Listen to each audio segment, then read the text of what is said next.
दोस्तों, जीवन के बारे में आज आपकी जो भी समझ है, जो भी जानकारी है, वो सब भूल जाइए। इसलिए नहीं कि वो गलत है, बल्कि इसलिए क्योंकि वो ऑर्गेनाइज्ड नहीं है। और यकीन मानिए, ये स्थिति उस स्थिति से ज़्यादा खराब है जब हमें वाकई जीवन के विषय में कोई समझ, कोई जानकारी नहीं होती। आज हम जीवन में गलतियां करते जा रहे हैं, समस्याएं पैदा करते जा रहे हैं, मगर क्योंकि हमें जीवन के विषय में पहले से ही बहुत ज़्यादा जानकारी है, इसलिए हम ये रियलाइज ही नहीं कर पा रहे हैं कि हम जीवन में कहीं कोई गलती कर रहे हैं। अगर आप अपने जीवन पर इतना नियंत्रण चाहते हैं कि आप अपने जीवन को अपने मुताबिक आकार दे सकें और एक बेहतर और समृद्ध जीवन जी सकें, तो इसके लिए बहुत ज़रूरी है कि हम जीवन को अच्छे से समझें। आपको याद है, स्कूल में आपको लिविंग और नॉन लिविंग थिंग का फर्क समझाया होगा। बस यही सबसे बड़ी गलती कर दी। यहीं से जीवन का बेसिक गलत हो गया। कैसे?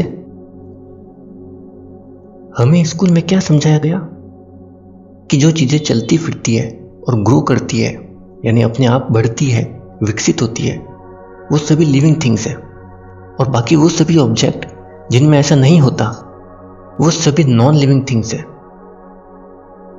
यही समझाया था भाई। मुझे तो स्कूल में यही समझाया था। आपको क्या समझाया था? कमेंट करके बताइए।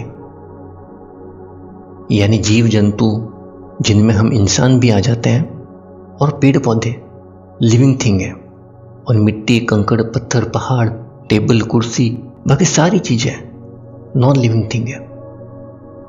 ओके, मान लिया, सही बात है। मगर ये मिट्टी, कंकड़, पत्थर, पहाड़, ये कहां से आए? यह सब हमारे ग्रह का हिस्सा है, और हमारा ग्रह चलता फिरता और ग्रो करता है, यानी समय के साथ इवॉल्व होता है और विकसित होता है। हमारे ग्रह में भी भूगर्भीय गतिविधियां यानी जियोलॉजिकल एक्टिविटीज होती रहती है, जिससे यह खुद ब खुद इवॉल्व होता रहता है। तो इस लॉजिक के हिसाब से, इस तर्क के हिसाब से, तो हमारा ग्रह भी एक लिविंग ऑब्जेक्ट है। और अगर हमारा ग्रह लिविंग ऑब्जेक्ट है, तो फिर उस पर मौजूद कंकड़, पत्थर या पहाड़ नॉन लिविंग थिंग्स कैसे हो सकते हैं?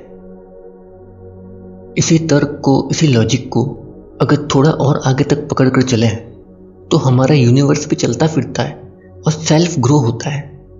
तो फिर हमारा यूनिवर्स भी लिविंग थिंग है। तो फिर नॉन लिविंग थिंग कौन सी है? वास्तव में नॉन लिविंग थिंग जैसी कोई चीज है ही नहीं। और ये तर्क, ये लॉजिक कि जो चीजें चलती फिरती है और सेल्फ ग्रो होती है वो लिविंग थिंग्स है, ये बिल्कुल गलत है।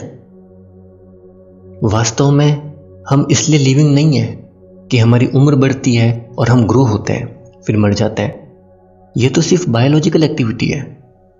ठीक इसी तरह हमारे प्लेनेट में जो एक्टिविटी होती है, वो सिर्फ जियोलॉजिकल एक्टिविटी है। और यूनिवर्स में जो चेंज हो रहे हैं, वो कॉस्मोलॉजिकल एक्टिविटी है। और ना तो बायोलॉजी लिविंग है, और ना ही जियोलॉजी या कॉस्मोलॉजी लिविंग है। वास्तव में तो सिर्फ कॉन्शियस ही लिविंग है, और कुछ भी लिविंग नहीं है। मगर इसका प्रैक्टिकली मेरे जीवन में क्या यूज? क्या हम उस चीज में सुधार कर सकते हैं या कंट्रोल कर सकते हैं जिसे हम देख के गलत तरीके से रहे हो? जब हम जीवन को सिर्फ बायोलॉजी समझते हैं, तो हम जीवन को बहुत ही छोटा करके देखते हैं, और हमारे जीवन में जो घटनाएं घट रही है, वो ना तो बायोलॉजी है और ना ही जियोलॉजी या कॉस्मोलॉजी। तो फिर इन घटनाओं को कैसे एक्सप्लेन करेंगे? तो जब हमारे जीवन में घटनाएं घटती है और हमें इसका कारण बिल्कुल नहीं पता होता, और ऑब्वियसली बायोलॉजी इसका कारण नहीं है, तो फिर हम तकदीर, किस्मत, जादू टोना या पिछले जन्म की गलतियां और ऐसे ही किसी बात पर यकीन करने लगते हैं। फिर ये अंधविश्वास हमारे जीवन को बेहतर नहीं बनाते, बल्कि और बदतर बना देते हैं। तो जब हम समझ जाते हैं कि जीवन असल में कॉन्शियस है, तो हम ये भी समझ जाते हैं कि अगर हमें जीवन में घट रही घटनाओं को कंट्रोल करना है, तो हमें कॉन्शियस स्टेज पर बदलाव करना होगा। और यही इस बात को समझने का प्रैक्टिकल और रिलेवेंट कारण है।